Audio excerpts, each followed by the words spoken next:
Hey there, legends. Warne here, coach of the Warne Dogs, and this is Georgie. Coach of the George I know Dogs. who's that. Teddy, What's he coach of? the Ted The Dogs. Ted Dogs, right? All right. Anyway, it is a busy Friday, and we are now basically laying on the floor. Georgie's already in her pajamas because it's pissing down with rain at the moment. It's not very cool here. And getting this little YouTube video out for everyone to check out. So I guess let's start with the Sunday teams because it is after 5 o'clock. We can check those. North Melbourne, no ins for them. Lockie Young's been omitted. Melbourne. Oh, so that might mean Jack Siebel plays, does it? Oh, hang on, I need to look at that properly, I reckon. Melbourne, Sparrow is in. Tomlinson omitted. Woden has been omitted as well. For St Kilda and Carlton, Hill and King are in. Zach Jones out with that knee injury, but Stocker and Billings have both been omitted. We've got there for Carlton, Zach Fisher is in. Chera out with the hammy and McGovern out with the hammy as well. And then for the Freo Brisbane game, Cox comes back in. Hamling's been omitted, and Stanley, who was the sub for Brisbane, Fort comes in. That's pretty much because Big O is out. Pryor and Bailey are also in. Their outs are Coleman with a face. Lohman, if you needed him as an emergency, he has been omitted. And Tunstall, who was the sub. Yeah, what are you doing, mate? He's got in the way, big fella. Actually, that might change some things for me now with Coleman. Anyway, let's get into having a look at the Warne Dogs, the mighty Warne Dogs. Here they are, and I've made my trades here. I'll scroll right down to those to start with.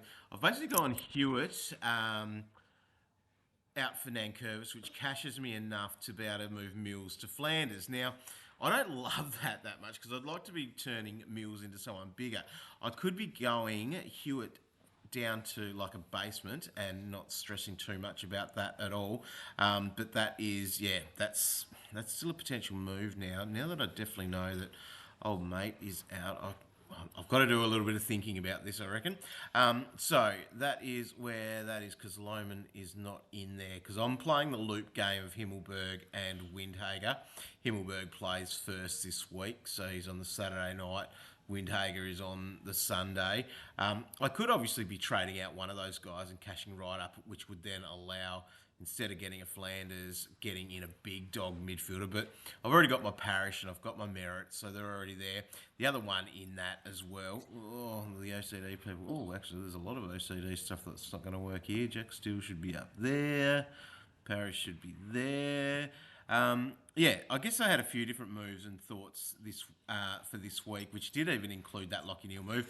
I've written in my AFL, what's it called, the Friday fill-up article on DreamTeamTalk.com about that Neal move. I'm okay to do that, and I would have liked to have probably done that, but I think I've got to play the smarter game. Is it smarter? I don't know. The idea is basically Flanders will then go to F6. Himmelberg will go into a big midfielder is the plan with a Windhager downgrade as well. So that's kind of the idea of what I'm going with. Captaincy, at the moment I've got English VC tonight going into Merritt tomorrow. I think Merritt is sort of that great option. It's funny though, that conversation around going, does it English 115, you're going to feel like you're going to miss out on something big from Merritt. That's obviously an issue, and that's the thing there. The only other one I was thinking was going Merritt as that VC, and then Doherty's possibly that option for me. And I know that probably goes a bit against Calvin's captains and what he's got there, but just that Saints matchup should be pretty good. I don't know. That's probably most that with my team. Because I don't need to make any trades tonight because tonight's game is a Western Bulldogs and Richmond. As much as I'd love to be getting rid of small potato Caleb Daniel, if you had to listen to that podcast from last week, go and have a listen to that. But that's something that I definitely, it would be interesting to make that move on. Really quickly, I wanted to click on the Stats Centre to show people, what are you doing, big fella? All right, and let's have a look at, change that to Coach's Choice, and The ins, most traded in players. Dunkley, yeah, tick. I'd love to be doing that. That's where I'd love to be going. That's probably the premium that I'd be wanting to get this week because I've already got Merritt and Parrish. Visentini, now the news there that Licence had he's gone in for surgery. That's going to make him a great option. He's the best option as a downgrade. In a way, I wish I didn't already have him because that would have been where I was going this week to get my cash. Luke Nankervis, yep. So at 275k that he is. What are you doing, mate? 275k. He's still a good option if you want that security of having someone on the bench because he's obviously there. Flanders, fourth most traded. So I'm following the crowd essentially. Flanders already bloody highly owned. What's he up to now? He's up to 10.5%, which is going to be quite a lot of the top. Oh well, I'm not even top 10,000, so that doesn't really affect me too much. Anyway, that's where that is. Most traded out, just a super quick one there. Keys, yep, time to go. Mills, yep, if you're with me, I'm going Mills over Keys. If you want to check out that on dreamteamtalk.com in the fill-up article, I do talk about that there. That's pretty much it there. Anything else to talk about, Georgina? Yes or no? No. No. All right. The other thing that I do have here, I had a few questions come through on the Twitters, and I was going to pump through them. Where are they? Hang on. I've got a...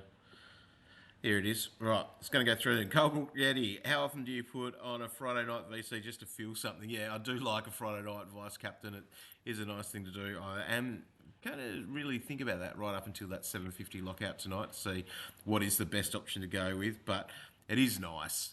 I'll then like Saturday morning just going, yeah, am I taking it or not? And getting all that planned in. Nathan has, if you have to field a rookie, is it Sardis, Hewitt, Chesser or Nankervis? It's a good question. My gut feel is Nankervis out of those guys. Probably over Hewitt. Sardis I'd love to back in, but yeah, I just can't first up. Chicken lentil soup. Is it worth holding Mills for this week if I can get Took to Dunkley? Well, if you've got Took obviously has to go first. And if that's getting you to Dunkley, yep. Hey, what are you doing, Teddy? Basically, it's worth trading a red dot and looping a potentially bad scoring green dot, or just get rid of Mills. Oh, okay. I'd be going Took to Dunkley. Took to Dunkley. Get it done. With Cox being dropped, does Cameron still make way for Dunkley? Or is it Day or Butters? Oh, that is a tough question now. I think I'd probably... Oh, jeez. I'd be trading Butters before Cameron based on that, I think. Jason, who do we trade, Day or Neil? See, I'd probably jump at the Neil stuff. Day's probably the right answer because of who he is and what's he done, but yeah. Jack, who would you rather as a unique midfield pick this week, Viney or Libba? I'd be picking Libba, to be honest. I think that he is really underrated with what he's been doing. He's an absolute gun. Not that Viney isn't. I guess it's just that idea of the pending return of Oliver. AC, upgrade Will Day to Steele and no cash in the bank, or sideways Neil to Steele and have cash for next week. Whoa. Mate, if you can use that cash next week, I'd probably do that sideways trade. But realistically, it's Will Day that should go before Neil. But that Neil tag is some sort of a worry. Shay, any thoughts on Stewart copying a bit of a team tag from Port like last time they played when he was held to 66? If so, would you loop Stewart or Dacos? So both of those guys, like Dacos will probably cop a tag as well. So there is something in that, I reckon. Where are we? Next one. But yeah, would you loop Stewart or Dacos? I'd probably loop Dacos if I've got that choice or opportunity. Who's next? Flanders or Newman? Yeah, now I've got that problem. And I've actually was Newman and now I've gone Flanders. But that's kind of about that forward thing, which I can still do in the back line because I've got Shees with my back line. So I will post something on Twitter about that maybe tomorrow. Interesting. Trent Cotchin must trade this week. Good one. Dunkley or Laird? I'm going Dunkley over Laird. Luke Hewitt or Sardis this week? both in the same game. Oh, right. That's a different question. I think I probably would loop Sardis over Hewitt. But if I had to play one, I'd go Hewitt. Hopefully that makes sense in that because it's a real weird one to do. Who scores more, Parker or Neil? Probably Parker, just because of the potential Neil tag. Yeah, geez, that is a tough one. Stan Leto, Cripps or Matt Crouch to score more for the rest of the season? See, maybe I'm sleeping a little bit here on Cripps. Cripps could be an option. I need to have a look at that. Hang on, how much is Cripps? Cripps, because Cripps is better than Matt Crouch to have. Cripps at 741, so he's a bit more. So I'd probably struggle to get that. Because what was Matt? Matt Crouch was 703. So that's probably why I wasn't able to really look at that. So 38k difference. It is Cripps for me. That's where I would be going for that one. Do you like looking at yourself or something there, George? You're a big demon, aren't you? Sorry about the quality of this as well. It probably sounds bad and is probably no good. But anyway, I wanted to get something out still. Who's next? Zump. Nick Martin as an option with West Coast and North next week. He could be. I just probably wouldn't do it. That's probably my issue. It's just such a good matchup for those Bombers. That's a good one. Eagles, Sheasel or Flanders to score more this week? And who goes first out of Himmelberg and Windy? So I'm going Himmelberg over Windy, just. And who scores more out of Sheasel or Flanders? I'm going to back in Flanders just because of conditions in Hobart could suck. No, I'm going Sheasel. I think Sheasel. Oh, jeez, it's a toss of a coin. Flanders. Flanders CBAs without old mate Took there. Anyway, that'll do. That's probably gone longer than I thought it was going to. What round is it this week, George? What round? 21. You remembered. Good work. So that means there's only 4 weeks to go. Is that good? Why is it good that there's only 4 weeks to go? But AFLW starts. Yeah. Are you excited about that? And then, and then what? We can do some more, and then you can start more podcasts. That it's different. It is different. But I'm Warne, coach of the... We are the Warne Dogs. Mighty, mighty Warne Dogs. All right. Thanks for tuning in. We'll see you later. Good luck for round 21. Hopefully you win your finals. Sorry about the quality of this. Hopefully back to a better one next week. All right. See you, legends. Bye. Say bye. Bye. Bye. Bye-bye. Bye-bye. See ya.